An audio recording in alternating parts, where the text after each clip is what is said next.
محمد رسول اللہ کسی جنازے سے گھر واپس آ رہے ہیں، گھر آئے اپنے بیوی عائشہ سے کہا آئی میری بیوی میرے سر میں بہت زیادہ درد ہے۔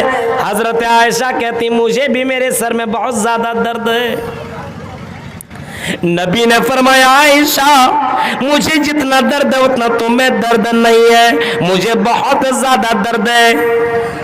اور نبی اکرم بیمار پڑ جاتے ہیں، 29 سفر کو بیمار پڑے اور 12 ربیع الاول کو اللہ کے نبی صلی اللہ علیہ وسلم اس دنیا سے چلے جاتے ہیں۔ نبی اکرم بیمار پڑے اور اتنا زیادہ بیمار پڑے، اتنا زیادہ بیمار پڑے کہ نبی اکرم صلی اللہ تعالی علیہ وسلم سے ان کی بیٹی ملاقات کرنے کے لیے آتی ہے۔ بستر میں لیٹے ہوئے میرے نبی، ہم سب کے نبی، بیٹی حضرت فاطمہ ملاقات کرنے کے لیے آتی ہے۔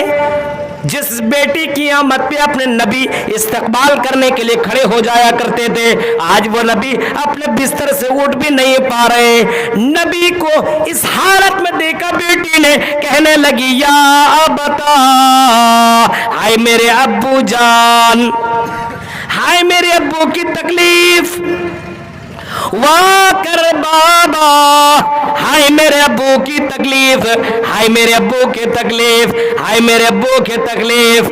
نبی اکرم نے اپنی بیٹی کو روتے ہوئے دیکھا، فرمایا آئی میری بیٹی تمہیں رونے کی کوئی ضرورت نہیں ہے، تمہیں زیادہ ٹینشن لینے کی ضرورت نہیں ہے۔ لیس علی ابیک کرب بعد اليوم، آئی میری بیٹی آج کے بعد تیرے ابو کو کوئی تکلیف نہ ہوگی۔ میرے بھائیوں، میرے نبی آخر وقت میں، اور اللہ کے نبی صلی اللہ علیہ وسلم کو اتنی تکلیفیں، پھر بھی اللہ کے نبی صلی اللہ تعالیٰ علیہ وسلم نے ایسے موقع پہ کیا فرمایا تھا؟ کبھی آپ نے ان جملوں کے پر غور کیا تھا؟ نبی اکرم آخر وقت میں لوگوں سے کہہ رہے ہیں آؤ دنیا کے لوگوں، آئی دنیا کے لوگوں، میرے چلے جانے کے بعد یاد رکھنا یہودیوں نے، نصرانیوں نے اپنے اپنے نبیوں کے قبروں کو سجدہ کرنے کی جگہ بنا لیا تھا۔ لعن اللہ الیہود والنصارى اتخذوا قبور انبیائہم المساجد، اللہ کی لعنت ہو یہودیوں پر، نصرانیوں پر، ان لوگوں نے اپنے اپنے نبیوں کی قبروں کو سجدہ گاہ بنا لیا تھا۔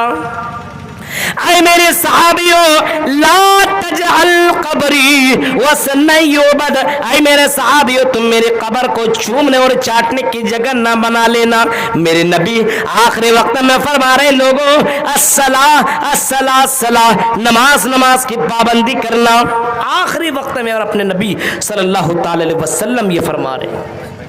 میرے بھائیوں ذرا تصور کیجئے، اور نبی اکرم اسی آخری درمیان میں آپ نے ایک دن خطبہ دیا، اسی مرض الموت کے درمیان میں آپ نے ایک آخری خطبہ دیا، مسجد میں خطبہ دیا، اور خطبہ دینے کے بعد آپ نے فرمایا اے میرے صحابیوں میں تم سے پہلے جانے والا ہوں، یعنی تم سے پہلے میں دنیا سے اب جانے والا ہوں، آخری پوزیشن میں ہوں، لیکن میرے صحابیوں وَإِلَّ مَوْعِدَكُمُ الْحَوْض، اور تمہاری ملاقات مجھ سے اب حوض کوثر پر ہوگی۔ لیکن صحابیوں سنو، اے میرے صحابیوں سنو، وَإِلِّي وَاللَّهِ لَأَنظُرُ الى حوض اللہ، میں اسی جگہ سے اپنا حوض بھی میں دیکھ رہا ہوں۔ وانی واللہ ما خاف علیکم ان تشرکوا، مجھے اس بات کا ڈر نہیں ہے کہ میرے بعد تم شرک کرنے لگو گے، لیکن مجھے اس بات کا ڈر ہے ولکن لی اخاف علیکم الدنیا ان تنافسوا فیہا، اے میرے صحابیوں مجھے اس بات کا ڈر ہے کہ میرے چلے جانے کے بعد تم دنیا میں بہت زیادہ ڈوب جاؤ گے۔ آج حالت دیکھیے دنیا میں کتنے لوگ ہیں جو آخرت کے چکر میں لگے ہوئے ہیں۔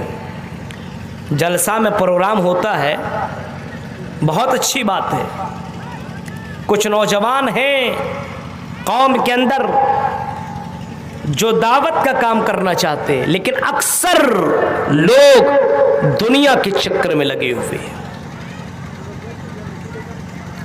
میرے پیارے ساتھیوں ذرا غور کرو، ذرا تصور کرو، سوچو، اللہ کے نبی صلی اللہ علیہ وسلم فرما رہے ہیں، آخری وقت میں خطبہ دیتے سمے فرما رہے ہیں مجھے اس بات کا ڈر ہے کہ میرے چلے جانے کے بعد تم دنیا میں ڈوب جاؤ گے، اس بات کا مجھے ڈر ہے۔ صبح سے لے کر کے شام تک دنیا دنیا. کوئی اچھا کام کرنے کے لیے جا رہا تو دوسرا پیر پکڑے, یہ کیا کر رہے ہو. مسجد, ابھی میں نے وہ مسجد دیکھی جس مسجد کے تعلق سے جلسہ ہو رہا ہے. کتنے ہیں پیسے والے لوگ یہاں پہ, بنا سکتے ہیں مسجد. اپنا گھر دیکھو تو کتنا شاندار, مسجد کے اندر اچھی کھڑکی بھی نہیں ہے. مسجد کے اندر ایسا لگتا ہے کہ یہ مسجد نہیں ہے بلکہ کوئی ایسی جگہ ہے, مسافر خانہ بنا دیا ہے. اور کچھ جگہوں میں مسجد بنائی جاتی تو بس دیکھا دیکھی میں, میری مسجد ایسی تیری مسجد ایسی, ایسا ہوتا ہے, فخر کے لیے بنایا جاتا ہے. لیکن اہل حدیثوں کے اندر یہ ہے میرے بھائیوں, خاص کر کے اب نماز سے کوئی مطلب نہیں رہا, اب اللہ کے گھر سے کوئی مطلب نہیں رہا, اب صرف دنیا دنیا کے چکر میں لگا ہوا ہے. نبی کا وہ فرمان, مجھے اس بات کا ڈر ہے ولکنی اخاف علیکم الدنیا ان تنافسوا فیہا, مجھے اس بات کا ڈر ہے کہ تم دنیا میں لگ کر کے آپس میں ایک دوسرے سے جلنے لگو گے, حسد کرنے لگو گے, ایک دوسرے سے آگے بڑھنے کی کوشش میں قتل اور مرڈر بھی کرنے لگو گے. آج حالات یہی ہے. میرے پیارے ساتھیوں, غور کرو, اپنے نبی کی آخری لمحات, آخری وقت کو یاد کرو. سوموار کا دن ہے, 12 ربیع الاول کا دن ہے, سوموار کا دن ہے, 12 ربیع الاول کا دن ہے. اللہ کے نبی صلی اللہ علیہ وسلم بار بار پانی کے اوپر اپنا ہاتھ رکھتے ہیں اور پانی سے اپنا ہاتھ واپس کرتے اور اپنے چہرے کو ملتے ہیں اور کہتے لا الہ الا اللہ, ان للموت سکرات, ان للموت سکرات, ان للموت سکرات. موت کی سختیاں ہیں, اللہ کے علاوہ کوئی معبود نہیں ہے.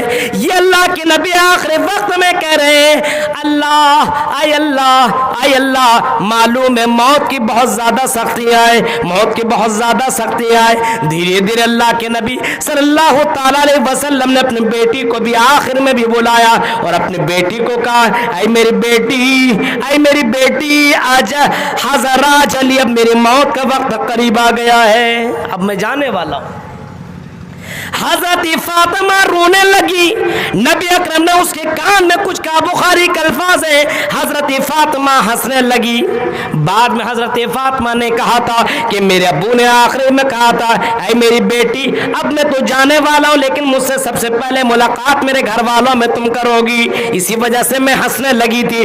میرے بھائیوں, نبی اکرم آخری وقت میں اللہ تبارک و تعالیٰ سے یہ دعا کر رہے ہیں مع الذین انعم اللہ علیہم من النبیین والصدیقین والشہداء والصالحین وحسن اولئک رفیقا.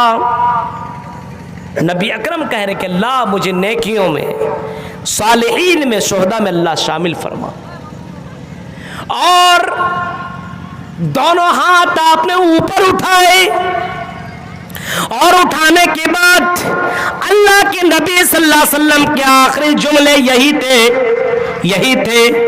نبی اکرم کہہ رہے اللہم بالرفیق الاعلی, اللہم بالرفیق الاعلی, اللہم بالرفیق الاعلی. نبی کے ہاتھ نیچے گر گئے اور دنیا کا, کائنات کا سب سے چمکتا سورج ڈوب گیا. انا للہ و انا الیہ راجعون. لیکن نبی اکرم کے کچھ پیغامات دنیا کے لیے چھوڑ گئے. نبی نہیں ہے لیکن اس کے باوجود نبی کا پیغام ہمارے لیے آئیڈیل اور نمونہ ہے. نبی قیامت پہ لوگ جشن تو مناتے ہیں لیکن نبی کا جو پیغام ہے وہ لوگوں نے بھول گیا ہے. اے لوگوں, تمہیں بھی مرنا, ہمیں بھی مرنا ہے. جب نبی کو موت آ سکتی ہے تمہیں بھی موت آ سکتی ہے. انک میت و انہم میتون. اے لوگوں, تمہیں بھی مرنا, ہمیں بھی مرنا ہے. اللہ فرماتا ہے اے نبی, جو لوگ آپ کے موت کا انتظار کر رہے ہیں انہیں بھی مرنا ہے اور آپ کو بھی اس دنیا سے چلے جانا ہے. موت اگر نہیں آئے گی تو صرف اللہ تعالیٰ کو موت نہیں آئے گی. کل من علیہا فان